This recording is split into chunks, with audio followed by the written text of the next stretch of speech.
You've been feasting on Wilds of Eldraine spoilers all week, but I hope you've saved room for a sweet new commander that I am building for my partner's birthday next month and wish I was building for myself.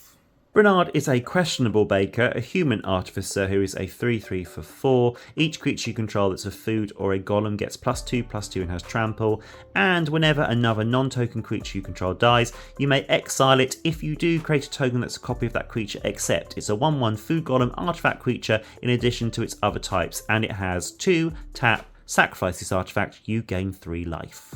Most people are talking about how Brenard is an incredible replacement for Rune of the Hidden Realm and Tekik, Salvage Splice and Rebek, Architect of Ascension, as the new Typal, Golem Typal commander, which involves using lots of Phyrexian splicers and crashing with golems for the win. To members of the Golem Typal community, I say bon appetit. However, my signature bake that I will present for you today is Bant Birthing Pod, which is a strategy that involves using Birthing Pod and other ingredients to sacrifice creatures and tutor another with a mana value that is +1 that sacked creature. Brenard is chef's kiss for this style of deck because our Birthing Pod line is filled with enter the battlefield creatures like Muldrifter and Wood Elves, but also creatures that trigger when they leave the battlefield, such as Cavalier of Thorns or Specimen Collector. The genius of Brenard is he triggers all of this twice. When we sack an ETB creature with the pod, they become food golems and their ETB triggers again. And also, and I punched the air last night when I worked this out, just like I was in the Breakfast Club, I worked out that also they have their own inbuilt sack abilities when they're food golems, which means we can trigger any leave the battlefield effects on creatures more than once as well. The sequence of creature choices that appear at each stage of my Birthing Pod lines are constructed so we have a high concentration of 3, 4 and 5 mana value creatures with removal, card draw or advancement of our board state at each step, with golem splicers sprinkled liberally throughout, and is then topped off from 6 mana value onwards with our win cons. Mana value 1, Birds of Paradise and Noble Hierarch for ramp, Esper Sentinel for draw. We treat ourselves with a Serra Ascendant and our token army of food golems gain us life to get us back over 30 life if we should dip below. Haywire Might is our removal for non-creature artifacts or enchantments. If we sack it with Brenard on the board, we gain a food golem who can target those permanents again, and it nets us 2 life. Devoted Druid and Sakura Tribe Elder for ramp both can sack themselves and become tasty treats. Coiling Oracle for its ETB draws us a card and maybe ramps us further. Cathar Commando is our removal, who also sacks itself to destroy artifacts and enchantments. Phantasmal Image is amazing early or late, can come and copy the Coiling Oracle or any of our ETB creatures, or the Splicers to boost our army. Blade Splicer and Malcator Purity Overseer can be found here, both creating a 3/3 golem token on entry, which is a 5/5 with Brenard on the board. Blade Splicer gives our golems and food golems first strike, and Malcator creates further golems if 3 artifacts enter the battlefield, which synergizes well with Brenard turning dead creatures into artifact creature tokens. Our removal at this stage is Loran of the Third Path and Skyclave Apparition, and Loran also gives us stage 3 card draw. Wood Elves give us ETB ramp, and we finish with a Pestermite, which you will see in more combo focused pod lines, and I'll put an example of that in the description of this video, and allows us to untap the pods and go straight into mana value 4. 3 splicers await us here: Wing Splicer, Vital Splicer and Master Splicer, all ETB with a Golem Friend and bestow flying, regeneration and +1/+1 pump respectively to our Golem army. False Prophet is our removal and exiles all creatures when he dies. Probably don't play him when we have a board filled with golems. I like the idea of a 1/1 food golem False Prophet standing on the top tier of a cake stand, prophesizing the end of days, and then paying 2 to exile all creatures on the board. Rampant Rejuvenator is our ramp and can get us 2 to 4 lands depending on whether Brenard is in the kitchen. Slip the Muse is our card draw, and with his leave the battlefield effect we can time when we want to refill our hand, hopefully twice during the game. Finally, Phyrexian Metamorph is a clone effect for 4 and can clone our Birthing Pod if needed.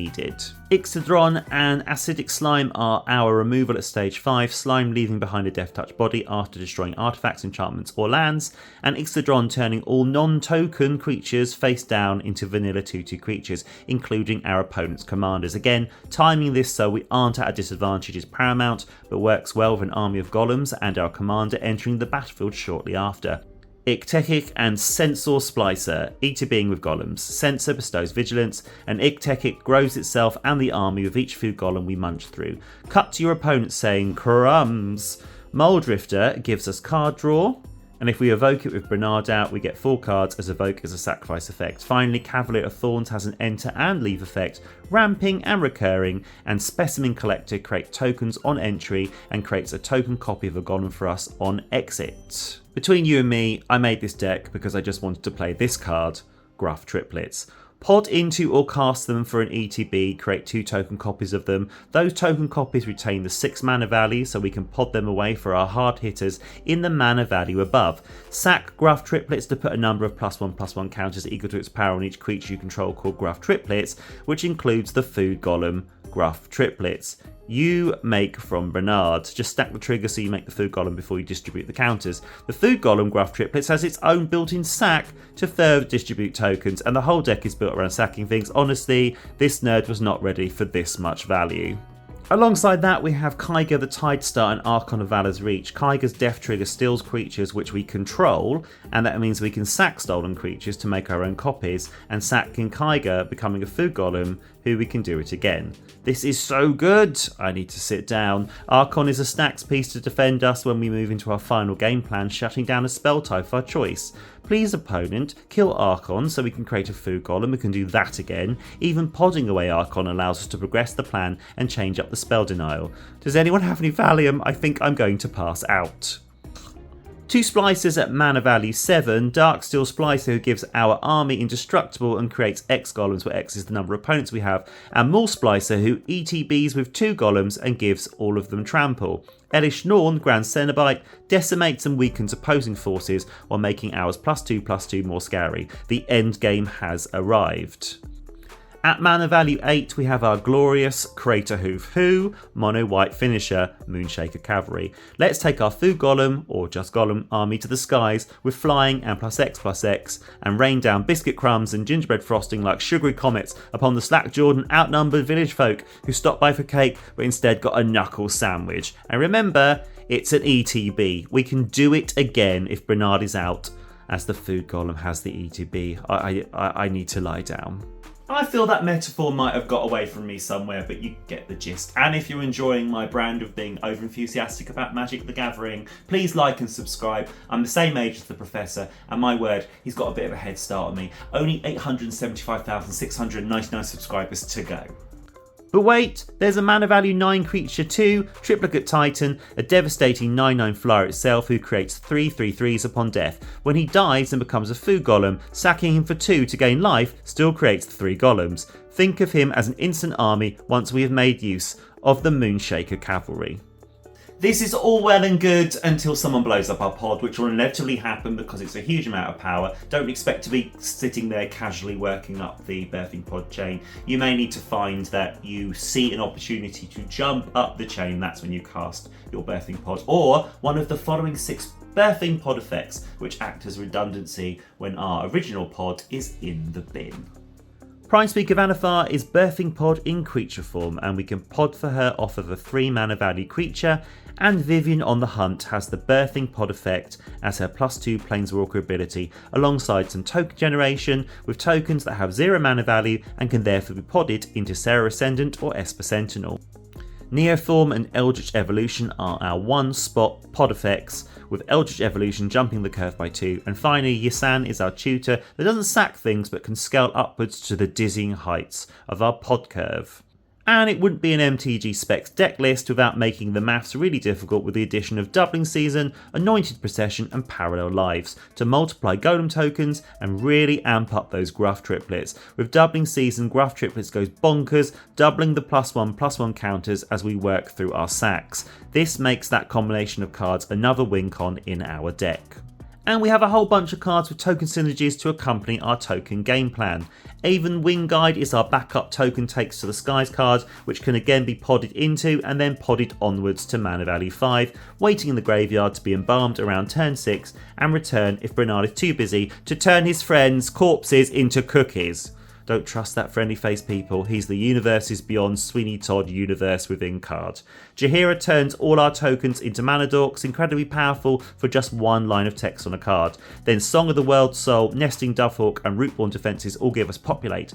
I just want to populate Gruff Triplets. I think that's clear now. Finally, 3 Blind Mice gives us a token, a copy of a token, and an Anthem effect as a backup to the other ways we can smash face. Finally, 5 cards left to round off this list. Preston the Vanisher loves all the creatures entering the battlefield from pod effects, synergizes with Phantasmal Image, and gives us extra removal. Emil bounces our splicers and ETB pieces and gives the options to make creatures bigger. Strionic Resonator lets us copy our triggered abilities, and this is Triggered Ability Palooza. Knight of Sweets revenges further redundancy for our overrun win con by sacking and giving XX, where X is the number of foods we control, and gives our foods the Jaheira effect of tapping for mana. Trail of Crumbs, or disposing of the evidence of his heinous crimes, as Brenard would call it, gives us some card advantage whenever we sack a food. Finally, Curator's Ward. I didn't go in on protecting Brenard as the deck can function without him, but this enchantment gives hexproof to any permanent and draws us cards if that permanent is historic and leaves the field. I think this is more for Birthing Pod than for Brenard, but it is super flexible. Chuck it on a legendary creature and bounce it with a meal, the same effect happens. Toolkit decks have long been one of my favourite archetypes, and thank WotC for this smiling old man who serves up dead people as food. It's a deck that requires lots of thought and knowing what cards are in your deck, but also it's just a damn good time leading an army of food golems to the win. If you've enjoyed this humble free content, a like and subscribe would mean the world to me. This deck and Ariette of the Charmed Apple, which I've previously covered on the channel, along with her 2 other sister witches, are being entered into our Let's Play Leviathan game series, which has already started with 3 matches in. It's lots of these decks that you can see here, 32 decks, single elimination, bracket tournament style system, lots of fun. Hit the notification bell so that you don't miss out on any of those matches or any of my future deck techs about Eldraine. Eldraine, the best set since Neon Kamigawa? Sound off in the comments. As always, thanks for spending your time with me today. This has been MTG Specs, and I've been Lee.